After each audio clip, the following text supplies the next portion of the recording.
नमस्कार, मैं ज्योति सक्सेना, व्याख्याता हिंदी। हम लोग इसके पहले वाली क्लास में जो है हिंदी साहित्य के इतिहास के आदिकाल एवं भक्तिकाल के विषय में चर्चा कर चुके हैं।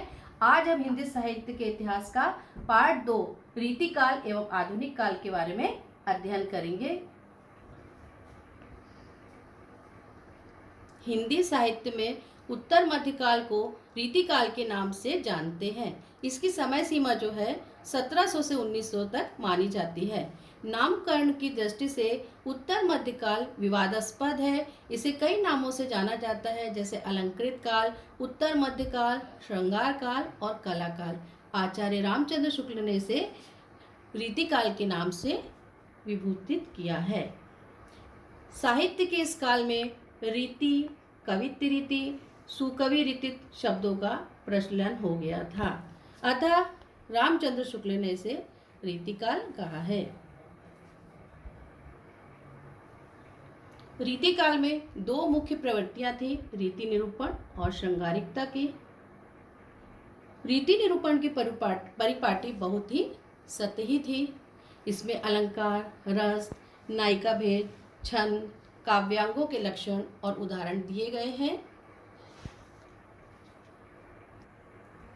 डॉक्टर भागीरथी मिश्र के अनुसार रीतिकालीन कवि को रस, अलंकार, नायिका भेद, ध्वनि आदि के वर्णन के सहारे ही अपनी कवित्व प्रतिभा दिखाना आवश्यक था। इस काल के प्रमुख कवि थे सूरदास, नंददास।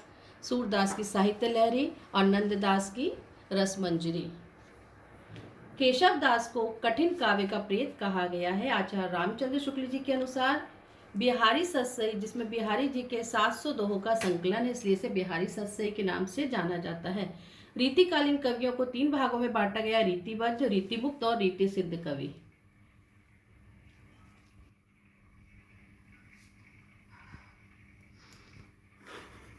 रीतिकाल की प्रमुख प्रवृत्तियां हैं श्रृंगार की प्रधानता, नारी का नक्सिक वर्णन, 12 मास या षष्ठ ऋतु वर्णन, अलंकारों की बहुलता एवं लक्षण ग्रंथों की बहुलता।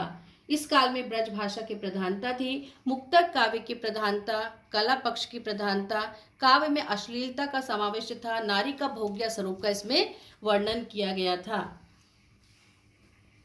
अब आता है हमारा आधुनिक काल, जिसकी समय सीमा जो है 1900 से आज तक है। हिंदी साहित्य का आधुनिक काल विविधता लिया हुआ है। इस काल में कविता, कहानी, नाटक, उपन्यास हर क्षेत्र में हमको चहुमुखी विकास दिखाई देता है। इस काल में भारत में औद्योगिकरण का आरंभ हो चुका था, अंग्रेजी और पाश्चात्य शिक्षा का आरंभ हुआ, ईश्वर के साथ ही मानव का सम्मान को महत्व दिया गया था। पद्य के साथ ही गद्य का भी विकास हुआ। प्रिंटिंग प्रेस के आविष्कार के साथ साहित्य की अत्यधिक उन्नति हुई। इस काल में हिंदी साहित्य का जो है प्रवृत्तियां, परिवर्तन, धर्म, दर्शन, कला एवं साहित्य सब के प्रति जो है हमको नया दृष्टिकोण देखने को मिलता है। ब्रज के स्थान पर खड़ी बोली का भी प्रयोग आरंभ हुआ। आधुनिक काल की प्रमुख प्रवर्तक भरतेंदु हरिश्चंद्र को कहा जाता है। इस काल में गद्य और पद्य दोनों का ही समुचित विकास हुआ। भरतेंदु युग जो है इसको 6 भागों में बांटा गया है। पहला भरतेंदु युग, जिसको 1857 से 1902 तक की इसकी समय सीमा है। द्वितीय है आपका द्विवेदी युग, जो 1902 से 1916 तक। फिर आता है आपका छायावादी युग 1916 से 1936। फिर है प्रगतिवादी युग 1936 से 1943 और प्रयोगवादी युग 1943 से 1990 और उत्तर आधुनिक काल जो कि 1990 से आज तक है। भरतेंदु युग में जो है कविता में राष्ट्र प्रेम एवं समाज सुधार स्पष्ट दिखाई देता है। इस समय के प्रसिद्ध नाटक जो थे भारत दुर्दशा, अंधेर नगरी थे। उपन्यास में परीक्षा गुरु का नाम विशेष रूप से है। द्विवेदी युग में खड़ी बोली जो है हमारे सामने प्रतिष्ठित हुई थी। सरस्वती पत्रिका का संपादन हुआ था। महावीर प्रसाद द्विवेदी इस युग के मुख्य प्रवर्तक माने जाते हैं। तीसरा आता है आपका छायावादी युग। स्थूल के प्रति सूक्ष्म का विद्रोह ही छायावाद कहलाता है।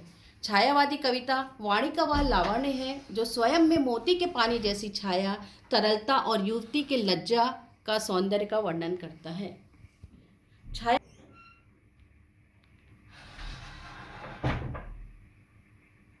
चौथा है आपका प्रगतिवादी युग। कविता के जीवन के यथार्थ से इसको जोड़ा गया है। प्रगतिवादी धारा फिर आपका आता है प्रयोगवाद। इसके प्रवर्तक अज्ञेय माने जाते हैं। जीवन और जगत के प्रति अनास्था ही प्रयोगवाद है। नंबर 6वां खत्म। उत्तर आधुनिक युग 1900 से आज तक, यह अघतन काल। इस काल में गद्य का चहुमुखी विकास हुआ। निबंधों की रचना, उपन्यास, कहानी, कथा, साहित्य, नाटक, संस्मरण, रेखा चित्र एवं जीवनी, डायरी, यात्रा वर्णन सभी विधाएं हमको दिखाई देती हैं। धन्यवाद। आज की क्लास में जो भी उपयोगी सामग्री थी वो आप सबके सामने प्रस्तुत की गई है, जरूरी आपके लिए उपयोगी सिद्ध होगी। धन्यवाद।